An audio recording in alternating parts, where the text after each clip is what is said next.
Excelentíssima Senhora Presidente, Senhoras e Senhores Deputados, Senhores Membros do Governo.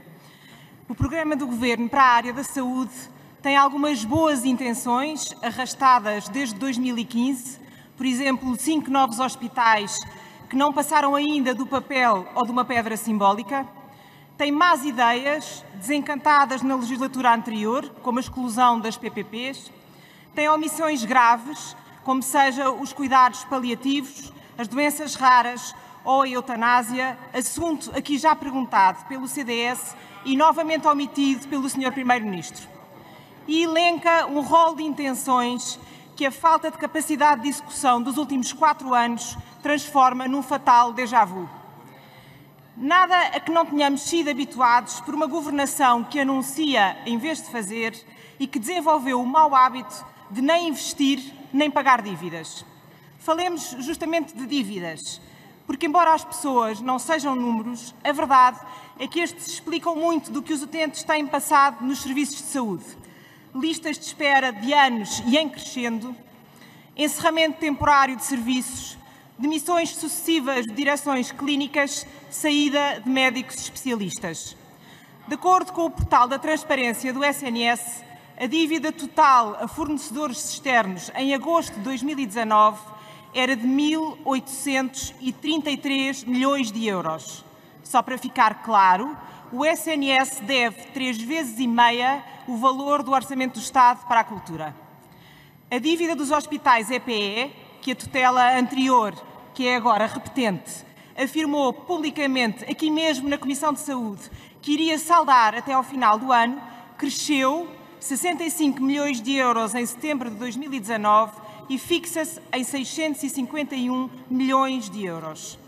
Talvez por isso tenham surgido notícias de que os hospitais do SNS estão novamente com dificuldades para pagar a fornecedores, que os prazos de pagamento voltaram a dilatar-se e desde o verão as empresas estão a receber respostas vagas quando reclamam liquidação de faturas, que há hospitais a assumir que até ao final do ano só têm dinheiro para pagar salários.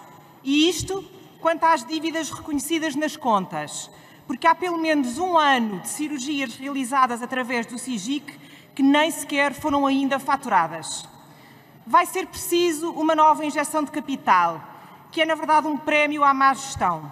E a solução que a tutela anterior, agora repetente, apresentou em 2018, de uma autonomia de gestão acrescida em aos hospitais, ficou limitada a 3 contratos de programa e reduzida a quase nada. Com resultados negativos, dívidas crescentes, investimento parco executado abaixo do orçamento e falta de planeamento quanto aos recursos humanos, a consequência é um SNS depauperado e francamente limitado na sua capacidade de servir a tempo e horas aqueles que contam com ele, todos nós. Sobre tudo isto, o programa do Governo não diz uma palavra. Mas se o Governo é omisso, o CDS não o será. Por isso, daremos entrada de uma recomendação ao Governo para que, nos casos em que não sejam respeitados os tempos máximos de espera para consultas de especialidade na rede pública, o doente possa escolher ser atendido num hospital do setor social ou privado. O programa do Governo também nada diz sobre a ADSE, de resto aqui já também perguntado pelo CDS e também omitido pelo Sr. Primeiro-Ministro.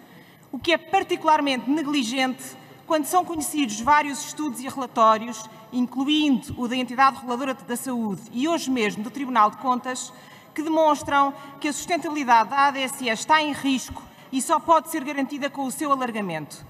Prova disso é que, com o atual perfil dos beneficiários, o excedente orçamental baixou de 200 para 67 milhões de euros nos últimos 4 anos. Mas se o Governo é omisso, o CDS não será. Por isso, daremos entrada de uma recomendação ao Governo para que tome as medidas necessárias ao alargamento gradual da ADSE a todos os trabalhadores, independentemente de terem ou não um vínculo laboral ao Estado, garantindo assim a sua sustentabilidade e acabando com uma discriminação atualmente sem qualquer sentido. Para o CDS, importa que as pessoas tenham acesso a cuidados de saúde de qualidade, a tempo e horas, independentemente do sítio onde moram ou da dimensão da sua carteira.